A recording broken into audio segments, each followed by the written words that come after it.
1 ঘন্টা করে জমিনে কাজ করবা।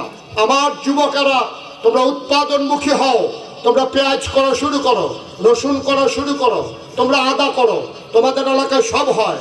পেঁয়াজ করো। বাংলাদেশের জমির আল্লাহর নিয়ামত। সৌদি আরবে একটা গাছ টিকাইতে হলে 2 মাইল দূরে পানির লাইন নেওয়া লাগে। আর আমার দেশে লাউয়ের বিচিটা এখন গুতা দিয়ে দিলে সকালবেলা উঠে দেখে 2 পাতা ছাড়াই গেছে, পরের দিন গিয়া দেখে ডগা ছাড়াই দিছে। এখন ডগা, আগা, লাউ সব খাইতে আছে, বাঁচাইতে আছে লাউ খাইতে থাকো জনতার খাওয়া। তোমরা করোনা বলে তো ইন্ডিয়ার তারা ধমক দেয়। যদি তোমার চকির নিচে পেঁয়াজ থাকতো, ঘরের তীরের সাথে যদি রসুন থাকতো, পেছনে যদি তোমার মাছ থাকতো, তোমার কাছে যদি এই মরিচ থাকতো, ধনেপাতা থাকতো, একদিন এমন হইতো আমরা না আনলে ওদের বিক্ষোভ তো শুরু হয়েছেই।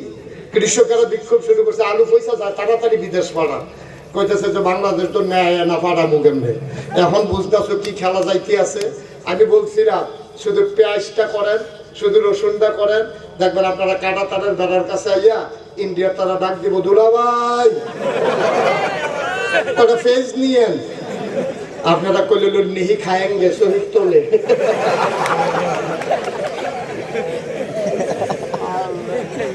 শুধু পারলাম না আপনাদের জন্য, আর নাহলে 18 কোটি মানুষের 36 কোটি হাত যদি আজকে স্বাবলম্বী হয়ে যায়, আজকে যদি উৎপাদনমুখী হয়ে যায়, সামান্য কয়েক বছরের ব্যবধানে আমার বাংলাদেশ হবে বিশ্বের অন্যতম অর্থনৈতিক শক্তিশালী একটা দেশ। কতভাবে তারা আফগানিস্তানকে দমিয়ে রাখতে চেয়েছিল। তালেবান যখন ক্ষমতায় এসেছে, আল্লাহ তাদের জমিনের দরজাগুলো খুলে দিয়েছে। খনিজ সম্পদে আজকে তারা ভরপুর হয়ে গেছে। ডালিমের কারণে ডালগুলো আজকে ভেঙে ভেঙে পড়ছে। আজকে প্রমাণ হয়ে গেছে মুসলমানদের হাতে যখন জনপদ চলে আসে আর আল্লাহর আইন যখন কায়েম হয়ে যায়, আল্লাহ তাবারক ওয়া তাআলা বান্দার জন্য তার আসমান আর জমিনের দরজাগুলো খুলে দেয়। ঠিক কিনা? আসুন সবাই মিলে 5ই আগস্টের পরে আমরা শপথ নেই। আজকে আবার এই বাংলাদেশকে স্বাধীন সার্বভৌম বাংলাদেশে কেউ রাজা হবে, কেউ প্রজা হবে, এটা আমরা মেনে নেব না। আমরা সবাই প্রজা, আর রাজা হলে আমরা সবাই রাজা। ঠিক কিনা বলো? আমরা সবাই হয় রাজা হব, নয় প্রজা হব। আমরা কেউ ধনী কেউ নির্ধন, আমরা এমন থাকতে চাই না।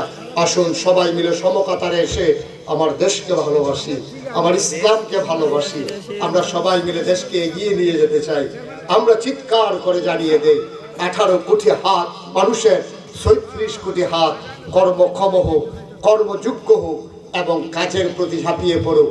আড্ডায় আড্ডায় আর একটা মুহূর্ত সময় কাটাতে চাই না। সবাই মিলে জানান দিয়ে দেই, মুসলমানরা ছিল, মুসলমানরা আছে।